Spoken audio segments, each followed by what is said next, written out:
Everyone, কেমন আছেন সবাই? আশা করি সবাই ভালো আছেন। আমিও ভালো আছি। আমার নতুন বছরের একটা নতুন ভিডিওতে আপনাদেরকে স্বাগতম। বাসায় মুরগির মাংস রান্না করব, তাই আলুটা আগে থেকে ভেজে নিলাম আর সকল মশলা পাতি আগে থেকেই রেডি করে রাখলাম।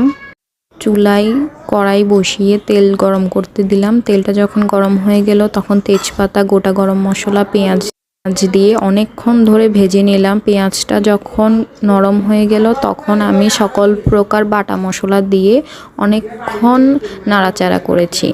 এরপর আমি আস্তে আস্তে সকল প্রকার গুঁড়া মশলা দিয়ে দিলাম, মানে শুকনো গরম মশলা দিয়ে দিলাম। তারপর আমি আস্তে একটু করে পানি দিয়ে তারপর আস্তে আস্তে আমি কষাতে লাগলাম।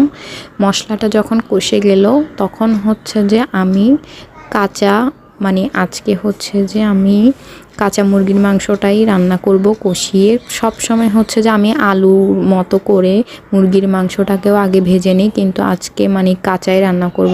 একটু ডিফারেন্ট স্টাইলে রান্না করার চেষ্টা করলাম, সব সময় তো একই রকমই করা হয়, তাই আজকে একটু ডিফারেন্ট করলাম। এরপর আমি এখানে জল দিয়ে মুরগির মাংসটাকে বসিয়ে দিয়েছি।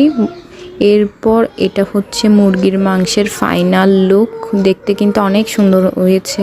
বিশেষ করে আজকের মুরগির মাংসের কালারটা অনেক সুন্দর এসেছে। আজকের ভিডিওটা এই পর্যন্তই। ভালো লাগলে ভিডিওটি লাইক, কমেন্ট, শেয়ার, সাবস্ক্রাইব করবেন। ফেসবুক থেকে দেখে থাকলে ফলো করবেন, ইউটিউব থেকে দেখে থাকলে সাবস্ক্রাইব করবেন। Thanks for watching this video.